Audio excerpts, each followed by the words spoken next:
తెలంగాణ రాజకీయాల్లో ఒక్కసారిగా ఉద్రిక్తతలు పెరిగాయి. బీఆర్ఎస్ ఎమ్మెల్సీగా కేసీఆర్ కుమార్తెగా రాజకీయాల్లో తనదైన స్థానం కలిగిన కవిత తాజాగా ఆమె రాసిన ఓ లేఖ తన తండ్రి కేసీఆర్, అన్న కేటీఆర్ పై చేసిన విమర్శలు ఇప్పుడు గట్టిగా చర్చకు దారితీశాయి. ఇది ఒక కుటుంబ వ్యవహారమా లేక రాజకీయ కుట్రలో భాగమా? ప్రజల్లో ఈ ప్రశ్న చర్చానీయాంశమవుతోంది. కవిత లేఖ ప్రకారం జైలు నుంచి వచ్చిన తరువాత తనకు కుటుంబం నుంచి మద్దతు లేకపోయింది. కేటీఆర్ తగినంత పట్టించుకోలేదని ఆమె ఆవేదన వ్యక్తం చేస్తున్నారు. వెనుకంజలో నిలబడ్డారని భావించిన ఆమె ఇప్పుడు ప్రత్యక్షంగా కుటుంబాన్నే ప్రశ్నిస్తున్న తీరు రాజకీయ వర్గాల్లో ప్రకంపనలు రేపుతోంది. కొంతమంది ఈ వ్యవహారాన్ని కేవలం ఒక వ్యక్తిగత గాపుకాలంగా చూస్తున్నారు.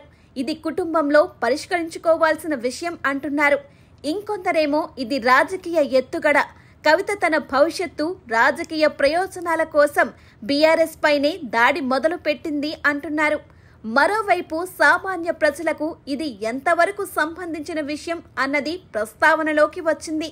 రైతు కష్టాలు, ఉద్యోగ అవకాశాలు, విద్యార్థుల లోన్స్, పసుపు రైతుల సమస్యలు ఇవే ప్రజల దైనందిన ఆవేదనలు. అలాంటి పరిస్థితుల్లో కవిత లేఖ ప్రజలను ఎంతగా ప్రభావితం చేస్తుంది అనేది ఓ వాదన.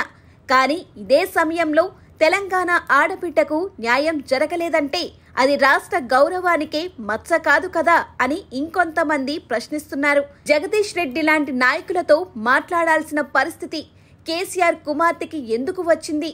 ఇది సామాన్య కార్యకర్తలతో సందేహాల్ని రేకెత్తిస్తోంది. మొత్తానికి కవిత లేఖ ఒక కుటుంబ వ్యాజ్యం మాత్రమే కాదు, తెలంగాణ రాజకీయాల్లో కొత్త మలుపు మొదలైన సంకేతంగా మారింది. ఈ పరిణామాలు బీఆర్ఎస్ భవిష్యత్తుపై, ముఖ్యంగా కేసీఆర్ తరువాత నాయకత్వంపై ఎలాంటి ప్రభావం చూపుతాయో వేచి చూడాల్సిందే.